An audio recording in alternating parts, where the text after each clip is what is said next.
In the United States, there are no federal policies that guarantee maternity leave for new mothers. The amount of time and pay women are allotted as new moms varies by state and organization.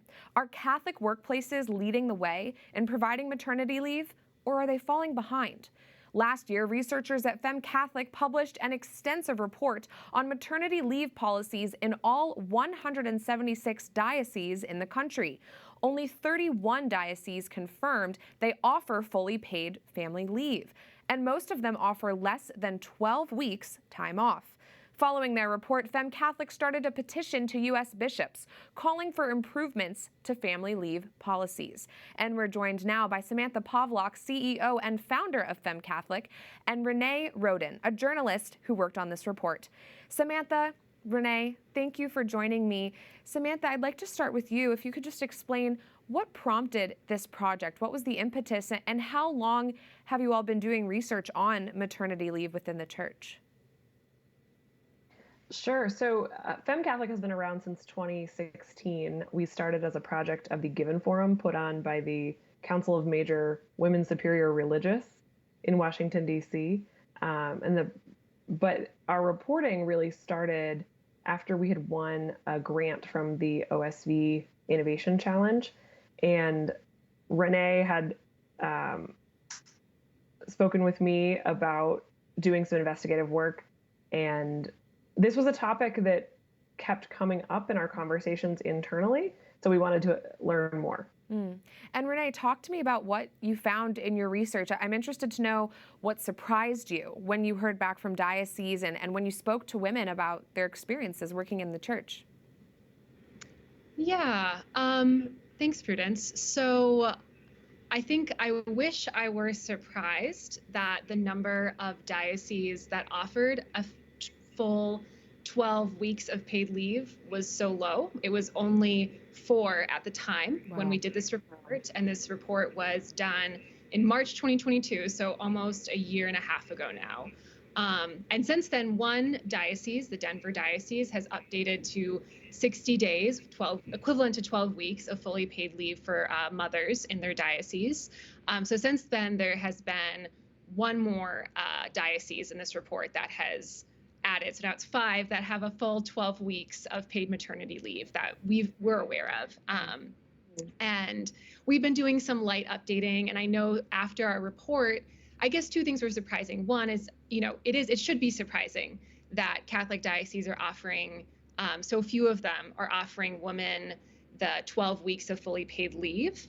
I think another thing that's surprising is 1 in 4 women go back to work 2 weeks after giving birth. And something we've talked about as a team and something we talk about in the report is just the medical realities of childbirth, and that 12 weeks after birth, that's starting to become called the 4th trimester, which is a phrase doctors, OBGYNs are using to indicate that, you don't just have a child and the child can survive on its own, right? You have to be involved in that nurturing and caring, and that's such an important time for mothers and children.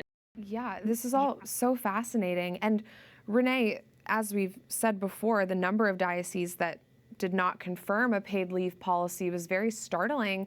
What obstacles are keeping parishes and dioceses from implementing better policies at this point? That's a hard question. And I can't speak for every diocese. I think some of the folks we talked to, they were concerned about cost, right? Unfortunately, even though women are federally mandated, they're owed, mothers and fathers, right, are owed 12 weeks off after the birth of a child. There's no pay guaranteed. And since, any studies show that 55% to 69% of Americans are living paycheck to paycheck. So it's just unrealistic for them to take that 12 weeks off without pay.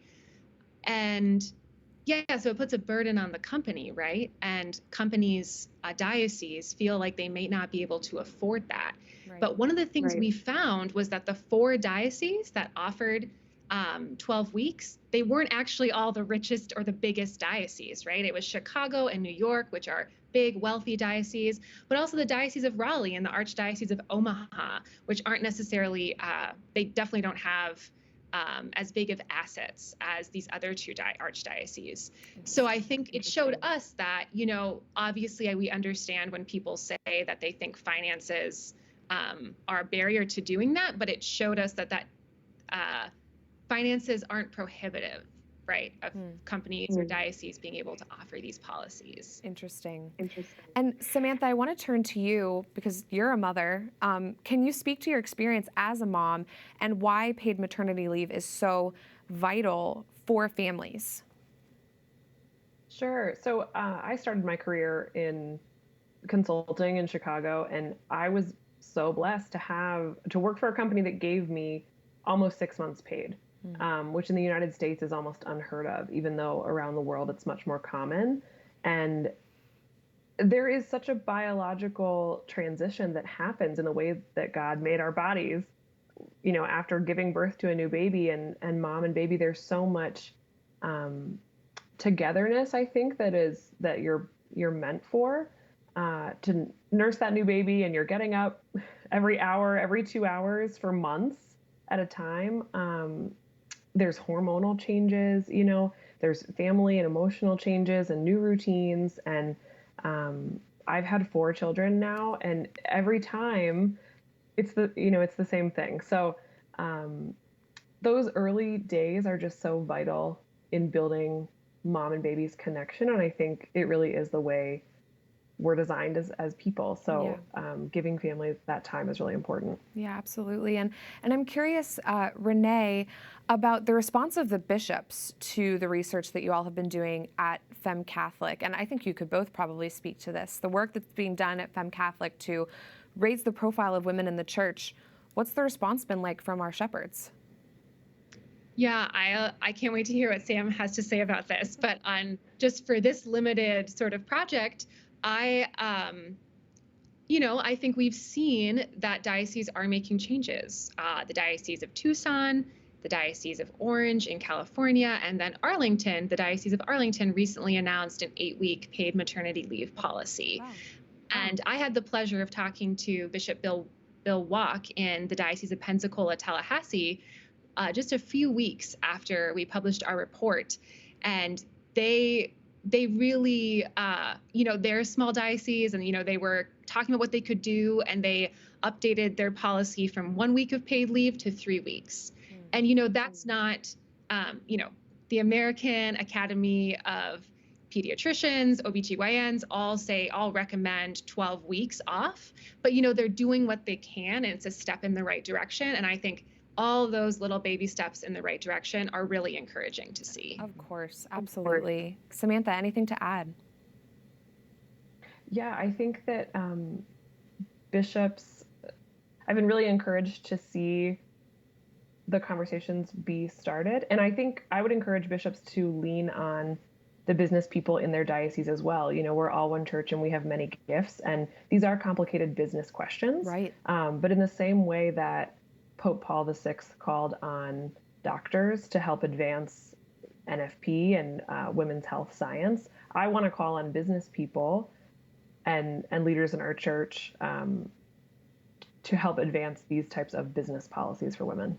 Well, Samantha and Renee, thank you so much for joining us and for the important research that you're doing on this. I really think it's going to be impactful. God bless you both.